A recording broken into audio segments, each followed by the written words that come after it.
중요한 결정을 내려야 했을 때 어떤 선택이 가장 좋은 선택인지 알 수 없었을 때가 있나요? 이건 자신의 의견에 다른 사람들이 개입하면 더욱 힘들어져요.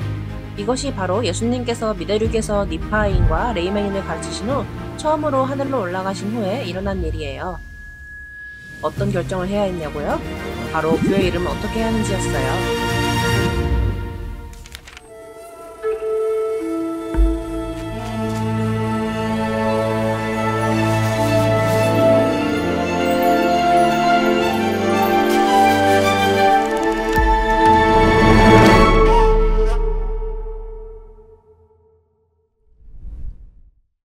자, 한번 그때를 상상해보세요.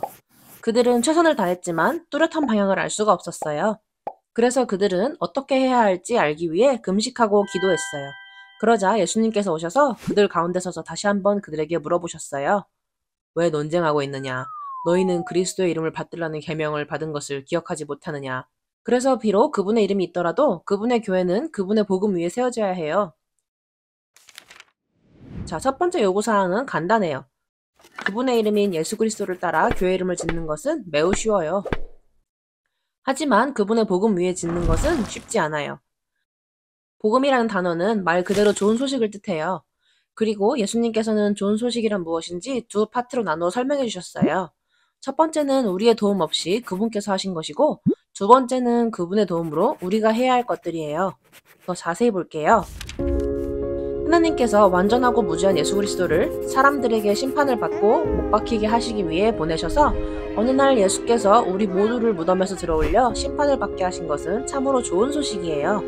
왜냐하면 솔직히 말해서 우리 모두는 죄를 짓고 있기 때문이에요.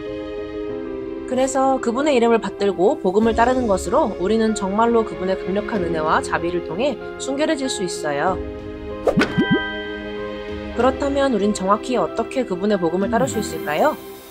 자, 그게 좋은 소식의 두 번째 파트예요. 그리스도를 따르는 사람들은 그분에 대한 신앙을 행사하고 그들의 죄를 회개하며 침례를 통해 성약을 맺고 성신 행사를 받고 끝까지 견뎌야 해요. 그리고 이 모든 과정에서 그분의 도움이 필요해요. 이렇게 그분의 제자들에게 설명하고 나신 후 예수님께서는 간결하게 말씀하셨어요. 나의 하는 일, 그것을 너희도 하여야 할 것임이니라. 맞아요. 그리스도를 따르는 사람들은 모든 상황에서 예수님이라면 어떻게 하실까? 이것을 생각하며 점점 더 그분처럼 되어가요. 그리고 이제 예수님께서 마지막으로 12제자를 떠날 준비를 하시면서 그들에게 물으셨어요. 너희가 내게 원하는 것이 무엇이냐? 12제자 중 9은 72세가 되었을 때 곧바로 그분의 왕국으로 가기를 원한다 말했어요.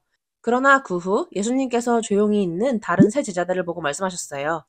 내가 너희의 생각을 아노니 너희는 이 지상에 남아 내가 다시 올 때까지 계속해서 나의 왕국을 건설하기를 원하였도다. 그분은 그들을 이 큰 소망을 이루시기 위해 천국으로 데려가셔서 변형시키셨어요. 뭐라고요? 변형은 쉽게 말해서 그들의 육체가 늙지 않고 죽거나 고통을 느끼지도 않는 것이에요. 베드로, 야고보, 요한 세대의 그 요한처럼 말이에요. 하지만 그들은 아직 부활하거나 해외 영광을 지니게 된 것은 아니에요. 그래서 이름이 나와 있지도 않고 니파인인지도 모르는 이 세 제자들은 계속해서 온 세계의 가르침을 전파하면서 날씨와 야생동물들에게 명령할 수 있는 특별한 식품 권능을 부여받았어요. 맞아요. 그들은 여전히 이 지상에서 하나님의 사업을 하고 있어요. 이제 제3니파이의 마지막 몇 장들에서 몰몬은 그의 책이 세계로 퍼져나가는 것이 하나님께서 선한 목자의 음성을 듣고 복천년이 오기 전에 마지막으로 그의 무리에 합류할 사람들을 모으신다는 그분의 표징이라는 것을 우리에게 상기시켜 주었어요. 그렇게 니파인과 레이맨인들을 방문하신 것을 마무리하셨어요. 하지만 무슨 인이라는 말은 이제 없어요. 더 이상 무슨 인으로 구분하지 않았어요. 그저 예수 그리스도의 교회에 속한 사람들만 있었어요. 맞아요. 제4니파이에서 우리는 모든 사람들이 함께할 때까지 교회가 전례 없는 성장을 했다는 것을 알 수 있어요. 그리고 이제 큰 평화와 기적들이 있었고 전쟁도 분쟁도 가난한 사람도 버림받은 사람도 포로도 없었어요. 그리고 그들의 하나의 나라는 그들이 도시를 재건하고 새로 건설하면서 성장하고 퍼져나갔어요. 모든 사람들은 부나 사회적 계층이 없어서 서로 평등하게 대했어요. 그리고 무엇보다 가장 좋은 점은 이 매우 행복하고 순수한 마음의 사회가 거의 200년 동안 지속되었다는 것이에요. 그리고 우리는 제4니파이에 나오는 엄청난 축복을 경험하기 위해 복천년이 될 때까지 기다릴 필요가 없어요. 우리는 성약을 지키고 그분의 이름을 우리 마음에 새기고 매일 최선을 다해 예수님처럼 살 수 있도록 노력함으로써 그리스도의 좋은 소식인 복음을 지금 누릴 수 있어요. 그리고 그분의 도움과 함께 우리는 할 수 있어요. 자, 이야기로 돌아가서 인간의 마음은 불안정하고 쉽게 잊어버려요. 이 200년이 지난 후에 우리는 이 민족의 비극적인 최후의 몰락이 어떻게 시작되는지를 볼 수 있어요. 무엇이었을까요? 무엇이 그들의 아름다운 좋은 나무를 결국 다시 야생의 나무로 만들었을까요? 첫 번째로 일부 사람들이 순위에 따라 자신을 구별하기 시작하면서 만국 공통의 죄인 교만과 적대감이 천천히 스며들기 시작했어요.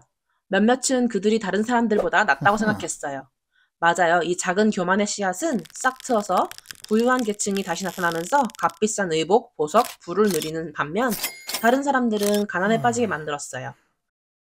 그 다음은 부를 얻기 위해 거짓 교회들이 생겨나기 시작했어요. 그리고 많은 이들이 선지자들의 말을 듣지 않고 서로 싸우기 시작했어요. 안타깝게도 그들의 믿음이 줄어들고 교만이 치솟으면서 사악함이 생양받기 시작했어요.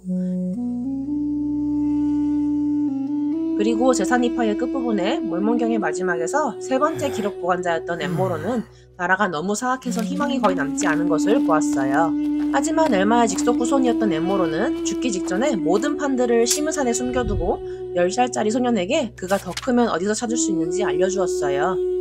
그렇게 우리의 역사가이자 서술자인 몰몬의 서사가 시작되었어요.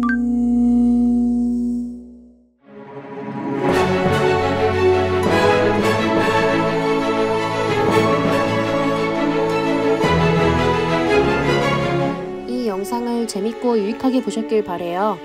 이제 여러분이 직접 경전과 그 뒤의 이야기까지도 공부할 차례예요.